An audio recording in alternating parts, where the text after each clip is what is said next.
Saudara, sidang paripurna telah mengesahkan hasil Pilpres Amerika Serikat dan menetapkan Joe Biden sebagai pemenang Pilpres Amerika Serikat. Dan untuk mengetahui kondisi terkini di Washington DC, Amerika Serikat pasca penyerbuan gedung Kongres US Capitol oleh pendukung Presiden Trump, sudah ada jurnalis VOA Ian Umar.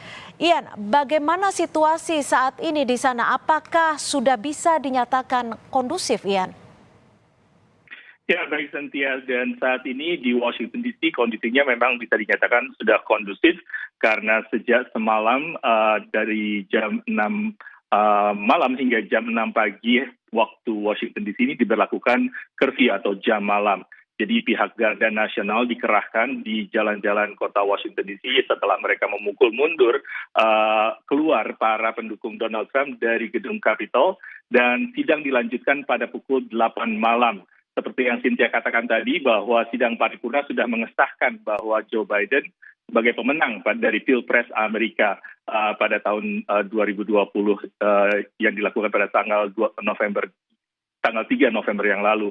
Dan itu dilakukan pada sekitar pukul 3.30 pagi hari. Jadi sidang berlanjut sampai malam hari, sementara pasukan Garda Nasional mengamankan kota Washington DC hingga pagi hari. Dan kondisinya sudah bisa dikatakan kondusif dan sudah tidak terlihat lagi kerusuhan atau pergerombolan atau perkumpulan orang-orang dari pendukung Donald Trump di wilayah kota Washington DC. Dan seperti dilaporkan tadi, ada penangkapan dari pihak dari kepolisian Washington DC mengatakan bahwa ada sekitar 52 orang ditangkap di depan gedung Capitol, dan juga sekitar 47 orang atau orang-orang yang dikatakan melanggar dari jam malam antara jam 6 malam hingga jam 6 pagi tadi. Dan sejumlah korban jiwa juga sudah dikatakan tadi, ada 4 korban jiwa dan 1 korban dinyatakan meninggal di gedung Capitol Hill setelah ditembak oleh petugas kepolisian, dan 3 lainnya karena alasan medis.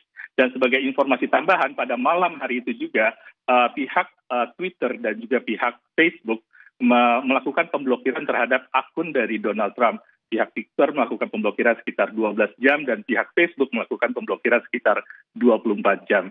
Dan saat ini kondisinya seperti yang saya sampaikan cukup kondusif di Washington DC. Begitu, Cynthia. Iya, Ian, ada pemblokiran media sosial dan ada pula jam malam yang kini diberlakukan. Lantas apakah ada perusuh yang kembali ditangkap selain 50 lebih perusuh tadi yang sudah diamankan, Ian? Ya, seperti yang dikatakan tadi bahwa memang ada ada pendukung Donald Trump ataupun juga perusuh di sekitar wilayah kota Washington DC yang ditangkap karena melanggar jam aturan curfew atau jam malam. Karena pihak dari District Attorney dari Washington DC menyatakan siapapun yang melanggar jam malam akan ditangkap atau ditahan. Dan ada informasi tambahan, bom pipa yang ditemukan di depan gedung Partai Demokrat, dan juga satu lagi bom pipa yang ditemukan di depan gedung Partai Republik, ada 2 bom pipa. Sejauh ini sudah dilakukan penyelidikan dan mereka sudah melakukan penangkapan terhadap orang-orang yang diduga terkait terhadap peletakan bom pipa tersebut. Begitu, Cynthia.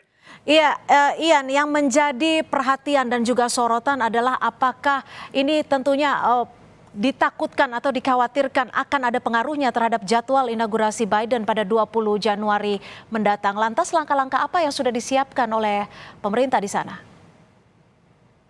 Ya, sejauh ini setelah penetapan sidang paripurna tadi pagi jam 3.30, sudah keluar pernyataan resmi atau statement dari pihak Gedung Putih yang diwakilkan oleh dari wakil dari Kepala Staf Gedung Putih Dan Scavio, yang menyatakan Donald Trump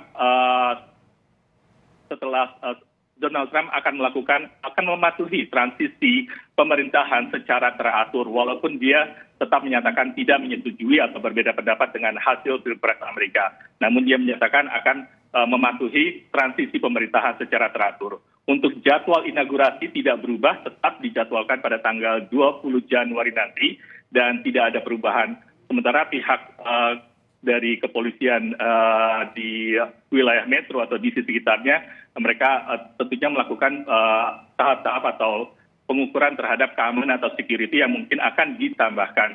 Tapi sejauh ini untuk inaugurasi pada tanggal 20 Januari nanti, pihak dari Joe Biden sudah mengatakan bahwa sebenarnya mereka sudah pasti akan mematuhi protokol COVID-19 dan juga melakukan yang namanya parade virtual. Jadi diharapkan bahwa jumlah massa yang akan datang tidak akan sebanyak seperti secara tradisi yang dilakukan pada inaugurasi. Dan sebagai informasi, penyelenggaraan inaugurasi atau pengangkatan sumpah Joe Biden dilakukan di depan gedung Capitol Hill atau di depan gedung Capitol yang kemarin itu justru dilakukan penyerangan oleh pihak dari pendukung Donald Trump. Begitu, Cynthia. Baik, tentunya diharapkan bersama tidak ada lagi kerusuhan di Amerika Serikat jelang inaugurasi Joe Biden dan Kamala Harris. Terima kasih jurnalis VOA melaporkan langsung dari Washington DC, Ian Umar. Terima kasih, Ian.